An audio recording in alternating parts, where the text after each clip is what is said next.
এখন গাঁৱত হৰিদাস নামৰ এজন মানুহ আছিল। তেওঁ বহুত ধনী আছিল। তেওঁৰ পত্নী মৰা বেছিদিন হোৱাই নাছিল। তেওঁৰ এজনী ছোৱালী আছিল আৰু ছোৱালীজনীক তেওঁ বহুত মৰম কৰিছিল। মাইনা, তুমি দেখোন ওলোৱাই নাই। সোনকালে ওলোৱা, গৈ যোৱা, স্কুল যাবলৈ দেৰি হৈছে নহয়। ৰবা দেউতা, মই ওলাওঁগৈ, তুমি অকণমান ৰোৱাচোন। দেউতা, তোমাক এটা কথা কওঁ। কোৱা মাইনা, কি কথা কবানো? মোৰ বাবে এজনী মা আনিবাচোন। সকলোৰে মা আছে, মোৰ জীয়েকৰ কথা শুনি দেউতাকে কান্দিবলৈ ধৰিলে। তেওঁ ভাবিলে কাবেৰীয়ে আৰু কিমান দিন মাক নোহোৱাকৈ থাকিব আৰু সেইবাবে তেওঁ দ্বিতীয় বিবাহ কৰাৰ কথা ভাবিলে। কিছুদিনৰ পাছতেই তেওঁ বিয়া পাতিলে আৰু সেই মহিলাগৰাকীক দেখি কাবেৰী দেউতা, তুমি মোৰ বাবে মা আনিলা। মা দেখিবলৈ চম্পা, মই তোমাক কৈছিলো নহয় মোৰ এজনী ছোৱালী আছে বুলি। এতিয়াৰে পৰা তাই মোৰ ছোৱালী। আহা মাইনা, মোৰ তেনেকৈয়ে কিছুদিন পাৰ হৈ গ'ল। সকলোবোৰ ঠিকে ঠাকেই চলি আছিল। কিন্তু কাবেৰী, এতিয়াতো তোমাৰ মা আহিলে, গতিকে মই এতিয়া নিশ্চিন্ত মনে কামলৈ যাব পাৰো। তুমি কামলৈ যাব পাৰা দেউতা। মা বহুত ভাল। মায়ে মোৰ সৈতে খেলেও। চম্পা, মই কিছুদিন বাহিৰত থাকিম। মোৰ দুটামান কাম আছে, গতিকে এইকেইদিন তুমি কাবেৰী আৰু নিজৰ খিয়াল ৰাখিবা দেই। আপুনি নিশ্চিন্ত মনে যাওক, মই তাইৰ ভালদৰেই খিয়াল ৰাখিম। হৰিদাস কামলৈ গ'ল আৰু সি যোৱাৰ পাছতেই মাহীমাকে কাবেৰীক বেয়া ব্যৱহাৰ কৰিবলৈ ধৰিলে। কামবোৰ দেখোন শেষেই নোহোৱা হৈছে। ইমান ডাঙৰ ঘৰ, তথাপিও ঘৰখনত এজনী কাম কৰা মানুহ নাই। কি হ'ল মা, তুমি কিবা চিন্তাত পৰিছা নেকি? প্ৰথমবাৰলৈ মোৰ ভাইটি মোৰ ঘৰলৈ আহিব, সেইবাবে মই তাৰ বাবে খোৱাৰ যোগাৰ কৰিবগৈ লাগে। কিন্তু এই কামখিনি কৰি শেষ হ'লেহে মই খাদ্য বনাবগৈ পাৰিম। তাৰ পাছত মাহীমাকে কাবেৰীক কামত লগাই দিলে আৰু কিছু সময়ৰ পাছতেই সিহঁতৰ ঘৰলৈ চিন্তু আৰু পিন্তু আহিল আৰু সিহঁতে সেই ঘৰটো দেখি সিহঁতে লাগি চালে। ঐ, দেখিছনে এই ঘৰটো ইমান ধুনীয়া, চাই থাকিবলৈয়ে মন গৈছে। তই কিন্তু একদম ঠিক কথায়ে কৈছ। আমাৰ বাইদেউ তাৰ মানে সুখেই সুখ। তেতিয়াই তালৈ চম্পা আহিল। তহঁতে এতিয়া ঘৰটোকেই চাই থাকিবি নে মোকো চাবি? বাইদেউ, তই ইমান ডাঙৰ ঘৰটোৰ ৰাণী হয়। ৰাণী, তোৰ কিন্তু মজায়ে বেলেগ দেই। ৰাণী নহয়, চাকৰণী বুলি ক। এইবোৰ তই কি কথা কৈ আছ বাইদেউ? মই যাৰ সৈতে বিয়া হৈছো তেওঁৰ এজনী ছোৱালী আছে, 9-10 বছৰীয়া ছোৱালী। তাইতো মোৰ সমস্যা। আচ্ছা, বুজিলো। তাৰমানে তোৰ ৰাস্তাৰ কাঁইট। কাঁইট। মই তাইক মোৰ মৰমৰ জালত বন্দী কৰি লৈছো। তাই একোৱেই বুজি নাপায়। তাইক ৰাস্তাৰ পৰা আঁতৰালেহে এই সম্পত্তিবোৰ মোৰ হ'ব। তেওঁ কি জানে মই তেওঁৰ সৈতে এই সম্পত্তিবোৰৰ কাৰণেহে বিয়া হৈছো। বাইদেউ, তই একো চিন্তা নকৰিবি, সকলোবোৰ হৈ যাব। তোৰ ভাইয়েৰ দুটা আহিলো নহয়, এতিয়াৰে পৰা মাত্ৰ আমি যি কম তই তাকেই কৰি যাবি। হৰিদাসে একোৱেই বুজি নাপালে। চম্পা যে তাৰ সৈতে সম্পত্তিৰ কাৰণেহে বিয়া হৈছে। সিহঁত তিনিওজনে কথা পাতি আছিল। তেতিয়াই তালৈ কাবেৰী আহিল। মামা আহিল। হয় মামা, আমি বহুত দূৰৰ পৰা আহিছো, সেইবাবে আমাৰ বহুত ভাগৰ লাগি আছে। যোৱা, আমাৰ বাবে খোৱাৰ যোগাৰ কৰা গৈ। কাবেৰী চুপচাপ পাকঘৰলৈ গ'ল আৰু সিফালে সিহঁতৰ ষড়যন্ত্ৰ আৰম্ভ হৈ গ'ল কাবেৰীক অশান্তি কৰিবলৈ। কাবেৰীয়ে যেতিয়া চাহ বনাই আনিলে, তেতিয়া সিহঁতে ভৰিখন আগলৈ দি কাবেৰীক পেলাই দিলে। ইমান পুৰিছে, মামায়ে মোক পেলাই দিলে। ঐ ছোৱালী, কি কৈছ তই? মোৰ ভাই দুটাৰ ওপৰত মিছা বদনাম জাপিছ। তোক মই দি আছো। কথাখিনি কৈ চম্পায়ে কাবেৰীক বহুত মাৰিলে আৰু মাৰোতে কাবেৰী অচেতন হৈ পৰিল।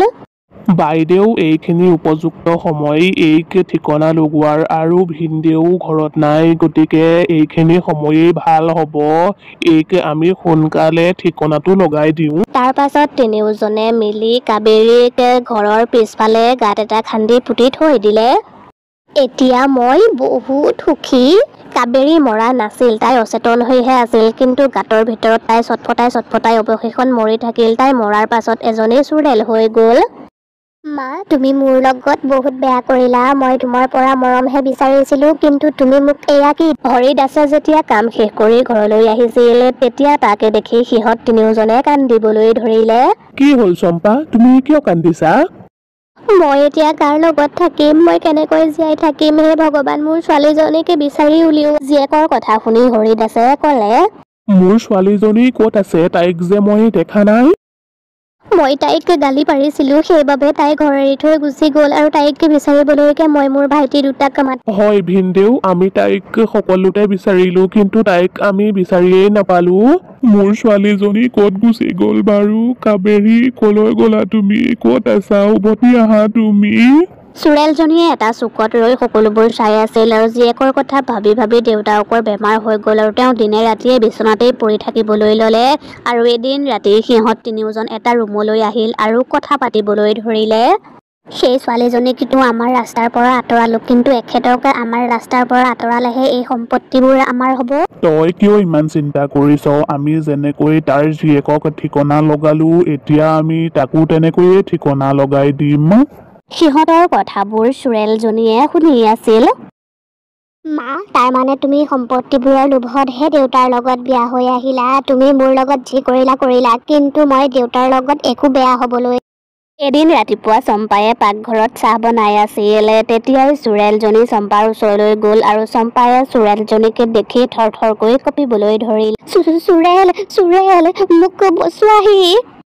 চম্পাৰ চিঞৰ শুনি তাইৰ দুয়োটা ভায়েক তাইৰ ওচৰলৈ আহিলে আৰু কি হ'ল বাইদেউ, তই কিয় এনেকৈ চিঞৰিছিলি? তই যেনেকৈহে চিঞৰিছ, মই আকৌ ভাবিছিলো তই ভূত। কাবেৰী, চুৰেল। ঐ লাহে লাহে ক, ভিনদেউ ঘৰতে আছে, আমাক মৰুৱাবি নেকি তই? তেতিয়াই চুৰেলজনীয়ে গেছত উতলি থকা চাহখিনি চিন্তুৰ মূৰত ঢালি দিলে। মৰিলো। কোনে মোৰ মূৰত গৰম চাহখিনি ঢালি দিলে? কোন আছে ইয়াত?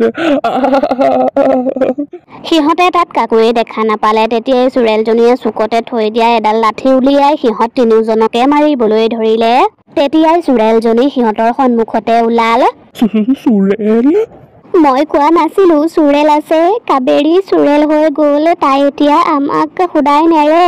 মই কাকো শুদাই নেৰো, তহঁতে মোক মাৰি পেলালি নহয়, এতিয়া চাই থাক মই তহঁতৰ কি অৱস্থা কৰো। তেতিয়াই হৰিদাসে মাতিলে। তেওঁৰ বেমাৰ হৈ আছিল, সেইবাবে তেওঁ বিচনাতে শুই আছিল। চম্পা, চম্পা, ক'ত আছা তুমি? এইফালে আহাচোন। হয়, কওকচোন। চম্পা, মোৰ ছোৱালীজনীয়ে মোক এৰি থৈ কলৈ গুচি গ'ল বাৰু? তাইলৈ মোৰ বৰ মনত পৰিছে। তাই নোহোৱাকৈ মোৰ জীয়াই থকাটোৱেই টান হৈছে। আপুনি তেনেকৈ নকব, চাব আমাৰ ছোৱালী এদিন আমাৰ ওচৰলৈ উভতি চম্পা, মোৰ এনেকুৱা লাগিছে মই চাগে আৰু বেছি দিন জীয়াই নাথাকো। সেইবাবে মই ভাবিছো মই জীয়াই থাকোতেই এই সম্পত্তিবোৰ তোমাৰ নামত কৰি থৈ যাওঁ। হৰিদাসৰ কথাখিনি শুনি চম্পা আৰু দূৰৈত মনে মনে হৰিদাসৰ কথাবোৰ শুনি থকা চম্পাৰ ভায়েক দুটায়ে মনতে বহুত ফূৰ্তি পালে। বাহ, মইতো এইটো দিনলৈকে অপেক্ষা কৰি আছিলো। চম্পায়ে মিছাকৈ অকণমান চকু পানী উলিয়াই ৰুমৰ পৰা ওলাই আহিলে আৰু দুয়োটা ভায়েককে সাৱটি ধৰি বহুত ফূৰ্তি কৰিলে। ভিনদেউক এতিয়া আমি মাৰিবলৈ দৰকাৰী নাই, কাৰণ জীয়েকৰ কথা ভাবি ভাবি বেমাৰতেই পৰিল। তেওঁ এতিয়া নিজেই মৰি থাকিব। সিহঁতে কথা পাতি থাকোতেই চুৰেলজনী সিহঁতৰ ওচৰলৈ আহিল। তহঁতে যিবোৰ ভাবি আছ সেইবোৰ কেতিয়াও সফল নহয়। মই মোৰ দেউতাক মৰিবলৈ চুৰেলজনীয়ে সিহঁত তিনিওজনৰে ডিঙিত ৰছী বান্ধি দিলে আৰু সিহঁতৰ চিঞৰ শুনি তালৈ হৰিদাস আহিল। চুৰেল, তই ইহঁতক কিয় মাৰিছ? এৰি দে। আমাক একো নকৰিবি, এৰি দে আমাক।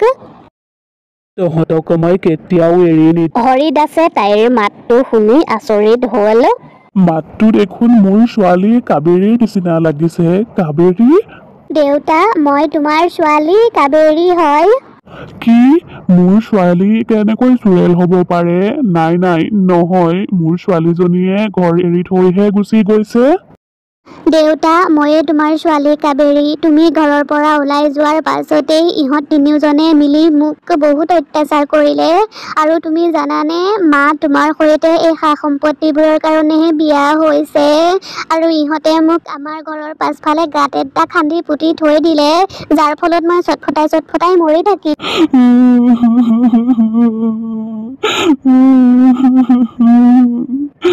মোৰ ছোৱালীজনীৰ লগত এয়া কি হ'ল?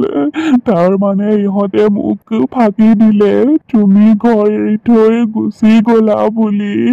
তেতিয়াই চম্পায়ে হৰিদাসক ক্ষমা খুজিলে। আমাৰ ভুল হৈ গ'ল, আমাক ক্ষমা কৰি দিয়া। তহঁতে মোৰ দেউতাক মাৰিবলৈ লৈছিলি নহয়, তহঁতক এতিয়া মই চাই ল'ম। তহঁতক কেতিয়াও ক্ষমা নকৰোঁ। তহঁতক মাৰিলেহে মোৰ আত্মাই শান্তি পাব। চোৰেলজনীয়ে সিহঁত তিনিওজনকেই চুচৰাই এটা কুঁৱাৰ ওচৰলৈ লৈ গ'ল আৰু তিনিওজনকে কুঁৱাটোৰ ভিতৰলৈ দলিয়াই দিলে, যাৰ ফলত সিহঁত তিনিওজনৰেই মৃত্যু হ'ল। দেউতা, তুমি একেবাৰেই অকলশৰীয়া হৈ গ'লা, কিন্তু মোৰ উপায় নাই, মই যাবই লাগিব। চোৰেলজনীয়ে দেউতাকক সাবটি ধৰিলে আৰু তাৰ পাছতেই তাই বতাহত নাইকিয়া হৈ